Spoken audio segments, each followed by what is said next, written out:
Assalamualaikum warahmatullahi wabarakatuh. Pemirsa Silek Lidah Nagari TV di Clayton Cafe sedunia. Hari ini Silek Lidah tayangan kedua kembali hadir menampilkan para pendekar-pendekar argumentasi yang cukup disegani di Sumatera Barat khususnya, yaitu Dr. Asrinaldi Esos MSI, yang biasa saya panggil Profesor, adalah pakar komunikasi publik dari FISIP UNAN. Kemudian ada Aidil Ikhlas, Ketua Aliansi Jurnalis Independen, yang saya kenal adalah Uncu Aidil namanya. Kemudian Edo Anderson SE, konsultan politik, surveyor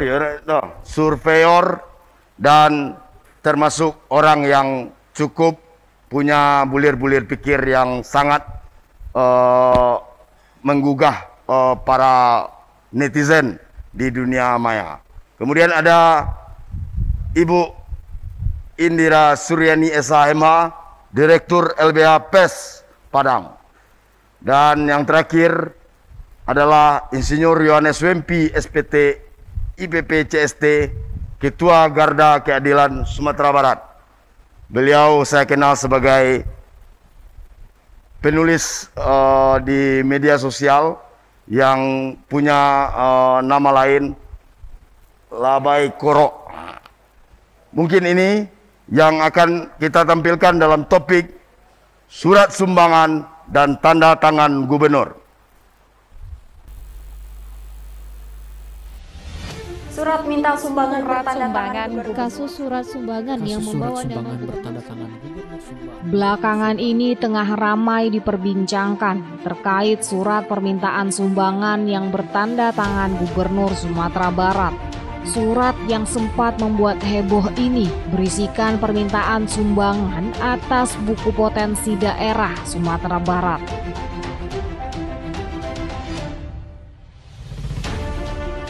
Kehadiran surat sakti ini menambah drama baru dalam ruang politik Indonesia. Berbagai polemik kemudian muncul seiring dengan hadirnya pertanyaan atas kebenaran surat tersebut. Jadi bukan berarti kita diam itu kita ingin menyembunyikan sesuatu, tidak. Kita menghargai proses hukum. Berdasarkan penyidikan, diketahui bahwa surat ini berasal dari Badan Perencanaan Pembangunan Daerah atau Bapeda Sumbar terkait persoalan yang menyeret namanya. Gubernur Sumatera Barat, Mahyeldi, akhirnya buka suara. Ia menyebutkan bahwa surat sumbangan tersebut merupakan tanggung jawab administrasi di sekretaris daerah. Highlight sudah kita perlihatkan. Dan artinya Gubernur Sumatera Barat baru-baru ini heboh. Bahkan nyaris sebulan waktu kita tersita untuk mempertontonkan atau membaca atau melihat bagaimana hebohnya dari, kalau saya bilang itu dari mobil dinas ke surat sumbangan.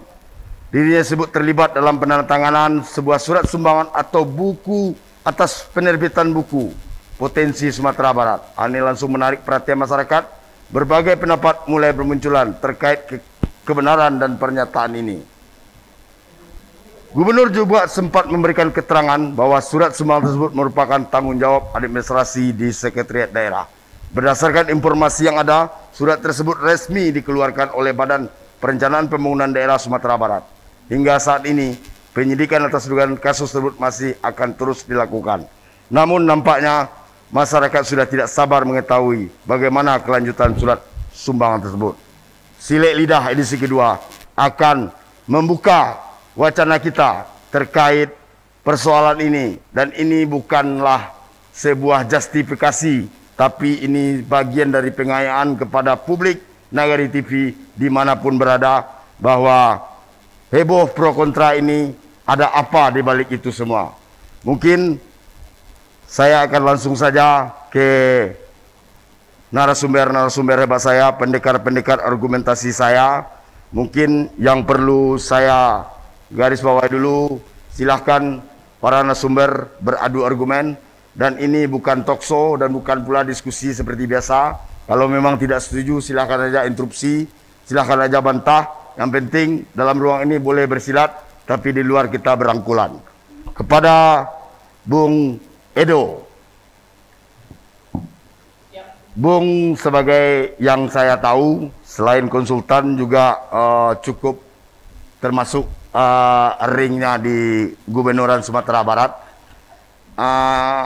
Bung melihat ini apakah sebuah surat biasa atau ada ada akibat implikasi dari surat ini terhadap sesuatu hal? Ya, terima kasih banyak yang sama-sama hormati pemateri narasumber lainnya.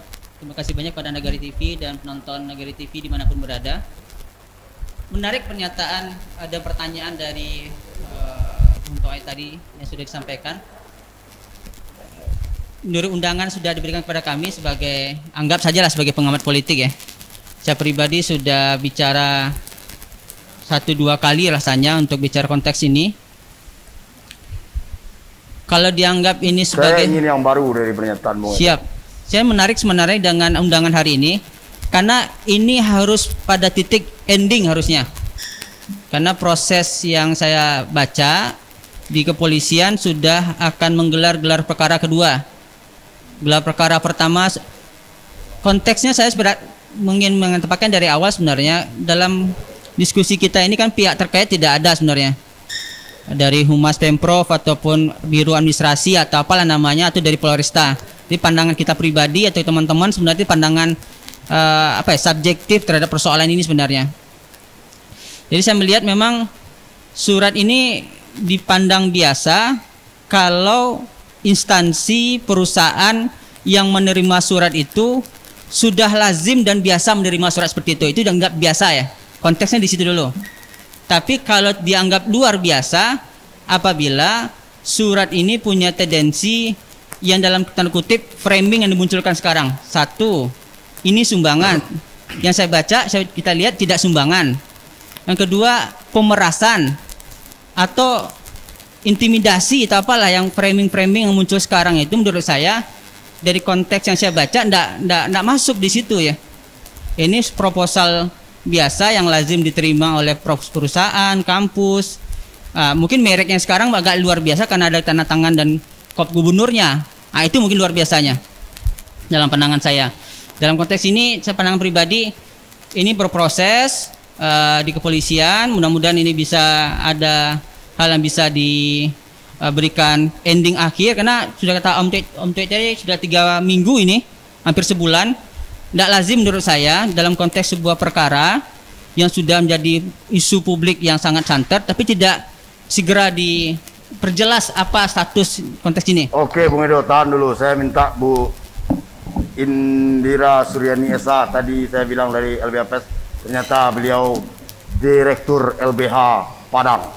Saya ingin mengatakan tadi, Bung Edo mengatakan pemerasan di mana? Konteks orang terpaksa mengasih sumbangan di mana? Kalau soal rekomendasi sah-sah saja, dan ini bagaimana menurut pandangan Ibu yang biasa mewakili rakyat kecil? Saya sebenarnya tergelitik tadi dengan perkataan proposal ya.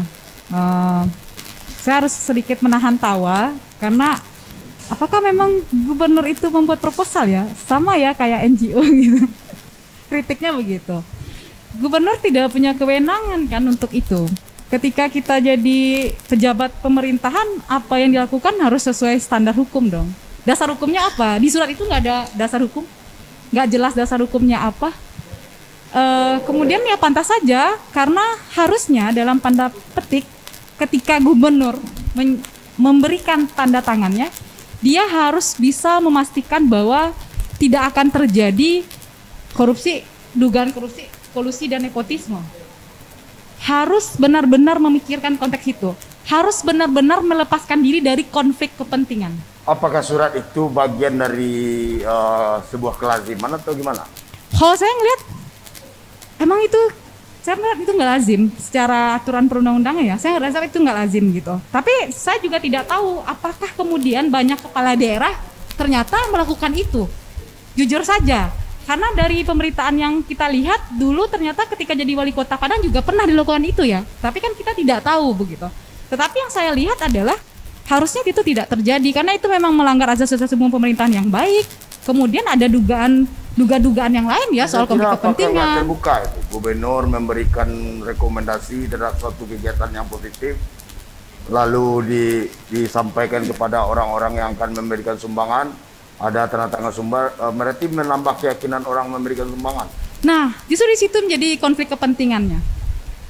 Di situ menjadi konflik kepentingan yang bisa kemudian atas sikap diskriminatif kan. Kenapa harus memberikan hanya ke situ begitu? Ini juga soal ini loh, kebutuhan negara kan. Ini kan bukunya untuk kemudian proyek negara gitu. Proyek negara ya duitnya duit negara dong. Kenapa duitnya dicariin ke swasta gitu? Swastanya kalau ada tanda tangan gubernur nggak bakal berani ngelawan. Yakin gitu. Makasih Bu, tahan dulu. Saya pindah ke Ajo Yanes. Saya biasa manggil dia Ajo Yanes MP ini. Bung Yanes MP. Bung kan pernah dulu jadi aktivis, pernah dulu jadi wakil rakyat juga, kemudian sekarang menjadi ketua Garda Keadilan. Sebuah rekomendasi gubernur itu kita yang dulu pemuda-pemuda proposal itu sangat sebuah kekuatan itu. Dengan adanya rekomendasi kepala daerah itu saya aja dulu jarang dapat yang kayak gitu. Menurut Bung Yohanes, apakah ini yang dikatakan tadi konflik interest oleh Bu LBH tadi atau gimana? Baik, terima kasih. Apa to'ai ya? Pertama ini sebenarnya isu ini sudah basi sebenarnya. Sudah basi. Mengapa kata sudah basi? Memang akhir-akhir ini kan sudah menurun ininya masukan, pemikiran, tulisan. Karena Pak Gubernurnya nggak mau ngadapi pes lah? Bukan. Pertama memang secara hukum kan sudah clear ya. Bahwasanya ini memang tidak ada temuan kan. Nah, siap itu sudah muncul juga senior LBH ya, Wakil Ketua KPK Bambang menyatakan gitu kan bahwasannya ini menguntungkan Sumatera Barat sebenarnya. Nah, siap itu kalau kita lihat secara konteks politik, sekarang di DPRD orang lagi sibuk mikirin pokir, Pak. Pokir di mana dia membantu rakyat. Gitu kan? Nah, otomatis momen diskusi kita hari ini sebenarnya agak sedikit ya, tidak lagi pas ya. Ini bukan sebuah Nah, yang kedua, kita melihat ini adalah fenomena budaya Minangkabau sebenarnya. Badonce, satu sakaki, sama-sama membangun gitu kan. Artinya apa? Kalau tadi menanyakan ini boleh, ya saya katakan dulu sih waktu saya anggota dewan, banyak pemuda-pemuda yang harus minta tanda tangan saya. Gitu ya, agar ada sebuah rasa kebersamaan membangun daerah tersebut. Nah, begitu juga sekarang banyak masyarakat minta pokir ke anggota dewan. Karena anggota dewan memberi tanda tangan, ini tolong dibantu ya Pak Kadis, ini tolong dimasukkan ke anggaran ini Pak Kadis gitu. Nah, ini juga fenomenal juga. Artinya apa? Seperti yang disampaikan Wakil Ketua PKPK Bu, yang seniornya LBH ya, ini sudah clear. Nah, kalau konteks-konteks lain ya, kita lihat ya wajar-wajar saja gitu ya. Nah, tapi kalau kita lihat dari konteks hukumnya, ya kan ada ranah lain, dipersilakan. Tapi kalau saya selaku ormas ya, selaku masyarakat yang hari ini kemarin mendukung Buya ya, Audi ya udah ini adalah konteks politik yang pada dasarnya untuk kepentingan 2024. Nah, siapa yang terlibat sini adalah 2024. Oke. Nah, kalau tidak juga yakin dengan 2024, kita ulang aja pilkada hari ini kan. Nah, saya nggak mengatakan itu persoalan konteks pilkada 2024, enggak. Saya cuma ingin menggariskan apakah sebagai seorang yang punya aware terhadap kondisi ini, Pak Yohanes, Bung Yohanes melihat tanda tangan gubernur itu sebuah kelaziman atau tidak. Kata Pak Yohanes, semua orang merasa ada kebersamaan dengan tanda tangan itu. Ini sama dengan budaya Badonce, jauh dari panggang dari api kalau budaya Badonce saya kira. Tapi sebagai pendapat Pak Bung Yohanes saya hormati bahwa ini adalah sebuah hal yang sudah tidak ada daya kejutnya lagi. Betul. Mungkin bisa jadi itu. Iya, tapi yang saya ingin tahu Mungkin Pak Edo ada yang menambahkan? Baik, jadi dalam konteks ini kan kita tidak bicara sebagai pihak terkait dari pemerintah provinsi ya menjelaskan informasi. Kita mungkin sama-sama mengetahui ini kan yang kita persoalkan surat bertanda tangan gubernurnya ini sebenarnya. Ini surat yang kita baca sama-sama lihat permohonan halnya itu permohonan jelas ya. Dalam konteks yang saya baca dan saya dengar dari pemberitaan instansi-instansi yang disurati itu, konteksnya permohonan dipenuhi atau tidak dipenuhi tidak dimasalah. Saya dengar Pak Otong Rosadi pernah diwawancari kemarin di Stasiun TV, beliau bilang kami di UNES menerima juga surat itu karena tidak kami bahas dan tidak kami kasih, dan tidak ada masalah setelah itu. Dalam konteks UNES sebagai instansi, kata beliau, sering menerima surat-surat seperti ini. Karena itu saya mau mengutip kata beliau aja, surat dalam konteks permohonan semacam ini lazim sebenarnya dalam instansi di perusahaan yang ada di Sumatera Barat gitu ya. Dalam konteks itunya, kalau di luar lain kita bisa bahas Pak ini KKN atau ini apakah, tapi soal surat itu sebenarnya lazim, itu tidak ada hal yang aneh. Yang jelas di surat itu tidak ada unsur paksaan kan? Oke. Dan satu lagi ini Bung Toy, kita tahu pelaksanaan PON, pelaksanaan MTQ, coba tanya kepada pelaksana itu kan pemerintah provinsi itu, apakah tidak ada sponsor di situ? Ya. Ada. Apakah gubernur tidak mau ada partisipasi publik dalam pelaksanaan MTQ, PON atau apalah event-event nasional daerah itu? Ada. Semuanya tapi ikut. kalau dibandingkan MTQ dan PON kan itu jauh beda dengan sebuah buku gitu. Siap. Dan satu hal yang perlu Bung Edo ketahui juga, katanya lazim, katanya lumrah, tapi saya dengar informasi juga uang-uang itu sebagian sudah dikembalikan lagi, kan heran juga jadinya. Jadi kenapa dikembalikan kalau itu sudah menyatakan apa yang saya kerjakan ini adalah benar kan gitu. Betul. Mungkin tahan dulu Bung Edo, saya minta kepada Uncu Aidil, seorang ketua Aliansi Jurnalis Independen. Saya melihat ini persoalan, betul kata Bung Yohanes tadi, kenapa sih kiri kanan atas bawah Buya itu viral terus gitu? Kenapa sih sampai berita itu melibas batas-batas teritorial Sumatera Barat?